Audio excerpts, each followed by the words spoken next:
Joyful birthday, darling, he uttered just moments before his hand slapped hard against my cheek. The space fell quiet. Utensils halted in the air. A musician skipped a chord. My spouse, Ethan, grinned as if all was normal. I held back from yelling. I refrained from weeping. I simply remained in place, my face stinging, my spirit icier than I ever imagined possible.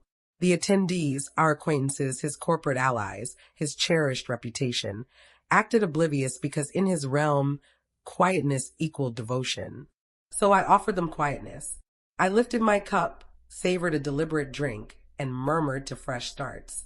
Then I strode to the distant side of the grand hall, shoes resounding like battle beats. All eyes fixed on me, anticipating sobs or regrets, but I chuckled instead. A deep, piercing chuckle that caused even the light fixture to appear to tremble. Ethan's grin wavered. He was unaware that chuckle signaled the shatter of one thing and the emergence of another. For what he failed to grasp was that this strike didn't mark the onset of my shame. It initiated his punishment. My name is Lena Carter. I'm 32. And on that evening, beneath the shine of light fixtures and lenses, I vowed to myself. No longer would I plead for recognition. No longer would I allow his dominance to shape my quietness. I surveyed that sparkling venue. The deceptions, the individuals, the luxurious prison he constructed for me. And I pondered, how fitting that the guy who sought to shatter me did so recorded. The public would witness what I witnessed. Not this evening. Not immediately, but in time. And once the facts emerged, Ethan Carter would regret that strike being the final memory the public held of him. The following day, rays of sun sliced through the drapes like blades. My face still throbbed, subtle marks lingering on my flesh. Ethan slumbered peacefully next to me, like someone convinced the universe remained his. Below, the employees dodged my glance. They'd witnessed it all. But in this residence, quietness was payment. You retained employment by feigning ignorance of the marks on your employer's spouse. I prepared coffee, grip firm, actions precise. Each noise seemed louder. The steam sizzle, the china's clatter, the fridge's soft drone. Mastery was strength, and I was reclaiming mine bit by bit. Ethan emerged at the entrance, robe still on, browsing his device. You shamed me yesterday, he remarked offhandedly, as if chatting about the climate. I held his stare. You struck me. He grinned. You provoked me. That's how he always distorted events, harming me, then persuading me I was to blame. But now I merely replied, no, and departed, because as he rested that night, I'd already started. I retrieved every image, every note, every recording from the hall's monitoring setup. Ethan adored capturing his existence. The devices he set up for protection also documented his harshness, and I possessed all of it. That afternoon, I met my attorney, Marissa Hale, a college pal who'd once advised, if you truly want escape, reach out. She eyed my face and murmured softly, you're prepared. I agreed. He views last night as dominance, but it was admission. We prepared the initial documents, finances, property split, proof. And as I exited her space, I gazed at the heavens, azure, vivid and achingly liberated. The timer had commenced. That night, Ethan organized a meal for his backers, another act, another facade. He demanded my presence to maintain pretense. I dressed in black, smooth, composed, intentional. Not the vulnerable partner they anticipated, but the type of lady whose quietness could terminate a profession. Upon arriving at the eatery, the atmosphere grew heavy. Flashes erupted, praises flowed, and Ethan beamed as though nothing occurred. His top deception was feigning flawlessness. At the seating, his fingers gripped mine under the fabric. Firm, commanding.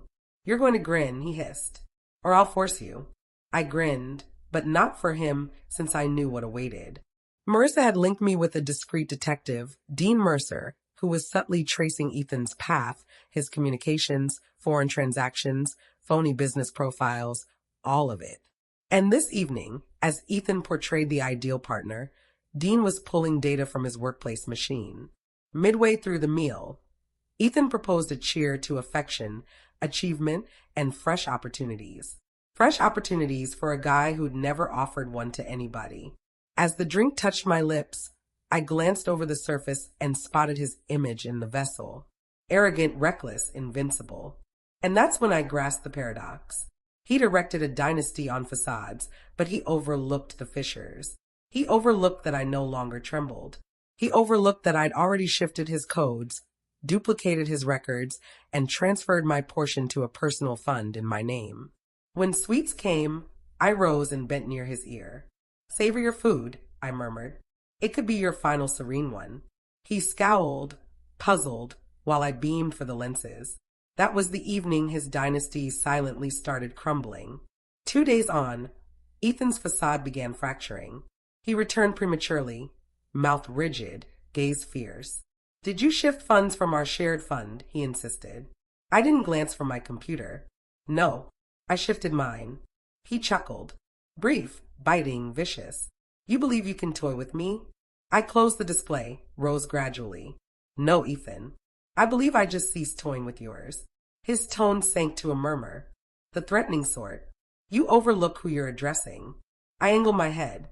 "The guy who strikes his fouls before a crowd of 100. For the initial time, he blanched because he realized I held evidence. He attempted to brush it aside, to reclaim mastery. "You wouldn't risk it. It'd destroy you as well." I advanced nearer. "No, Ethan. It would liberate me."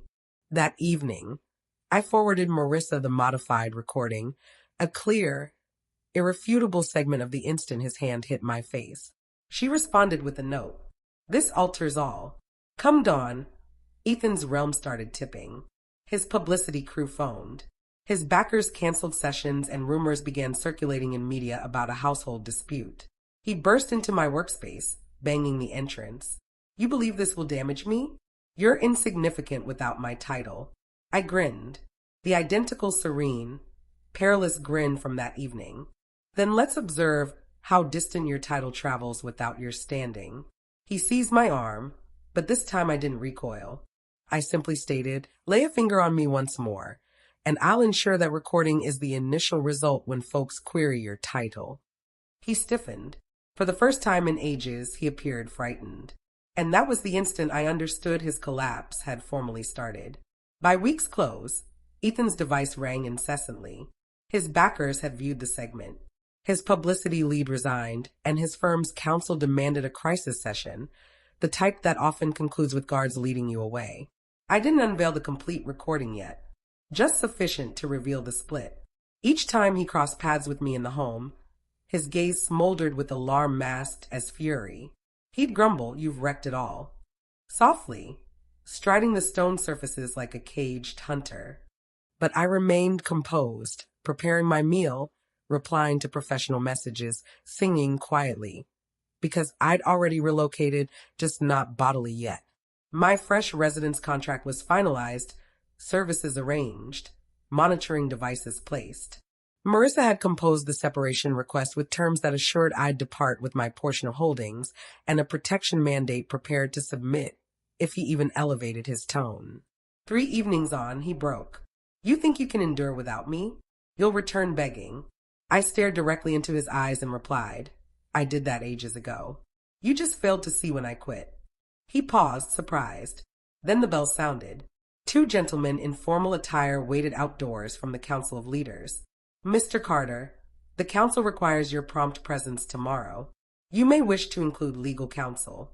His expression lost hue. He faced me, shaking with anger. "You orchestrated this." I didn't refute it. I just murmured, "You orchestrated it the evening you struck me." And as he lingered there, trapped, beaten, and at last mute, I grasped something. Fairness doesn't always require volume. At times, it simply needs to show up softly on schedule. The dawn of the council session seemed oddly peaceful. I waited in my vehicle beyond the firm base, motor silent, observing the structure that once served as Ethan's domain. Journalists were already assembling near the entry. The murmurs had escalated into turmoil. Within, Ethan's dynasty was draining. Marissa had disclosed just enough proof. Not solely the recording, but papers revealing monetary wrongdoing, contract tampering, and secret payouts. Every falsehood he'd founded his persona on was now scrutinized. I wasn't present to boast. I was present to observe the conclusion. Not his, but mine. From my view, I observed him exit his dark vehicle, still clad in that upscale outfit, still simulating mastery. But his stride differed now, more sluggish, weightier, hesitant. When the initial flash struck, he winced. And then it occurred. One journalist yelled, "Mr. Carter, is it accurate you attacked your spouse on her birthday?" He halted, his mouth stiffened. Another inquiry ensued, then more, until his impeccable poise shattered before the globe. By midday, he'd been paused without end, awaiting review. By dusk, all key publications featured his tale. Ethan Carter, the decline of a shining figure. That night, I rested on the terrace of my fresh residence, a gentle wind through my locks, the urban glows flickering beneath. I wasn't grinning.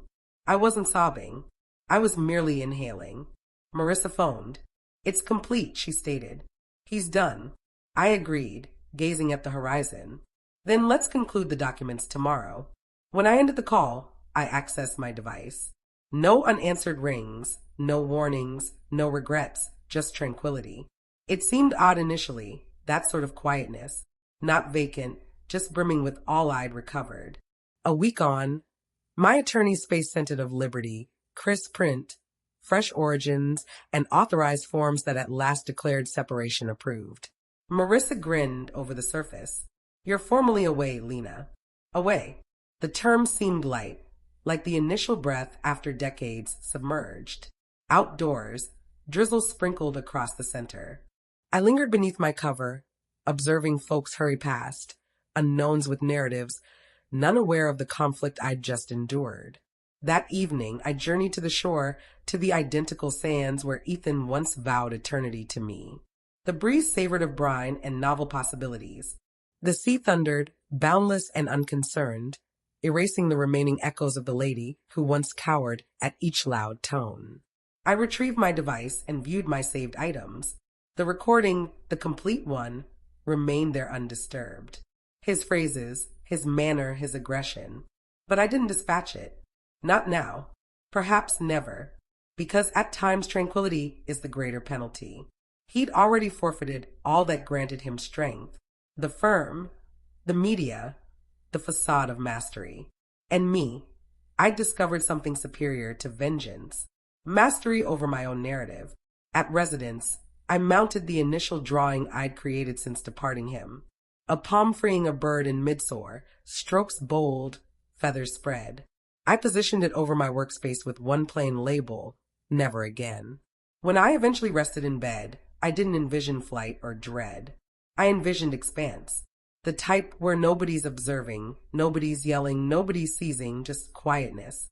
And in that quietness, I grasped something lovely. I wasn't his spouse any longer. I was myself once more. And for the first time in ages, that sufficed. 3 months on, I positioned myself on a modest platform before a subdued crowd. Ladies from refuges, aid circles, and healing initiatives. They weren't outsiders. They were echoes of my former self. I inhaled deeply, sensing the glow of the illumination rather than terror. "My name is Lena Carter," I declared, tone steady. "And I am no longer embarrassed of my narrative." They absorbed not the specifics of Ethan's mistreatment or his downfall, but the element that counted, the ascent following it. "How did you endure?" One lady inquired from the lead seats. I grinned gently. "By discovering that quietness doesn't shield you. Honesty does." Following the gathering, a youthful female neared me, perhaps 19, gaze filled with optimism and pain. "He used to strike me as well," she murmured, "but I'm departing next week." I embraced her firmly. "Then you've already triumphed." That evening, as I traveled home, I went by a news kiosk. A title drew my attention. "Ethan Carter announces insolvency during continuing probe." I didn't pause to scan it. There was no fulfillment remaining to experience, only resolution. At residence, the ocean breeze flowed through my ajar pane, grazing the drapes like absolution. I prepared tea, unlatched my terrace entrances, and allowed the urban glows to soften into gentle amber. I wasn't furious any longer. I wasn't shattered. I was simply liberated. At last, wondrously liberated. I raised my vessel toward the evening heavens, murmuring to the lady who chuckled rather than wept. To each of us who ultimately selected tranquility over suffering. Because ultimately, vengeance diminishes. But tranquility endures. And that evening I slumbered without dread, without clamor, without specters.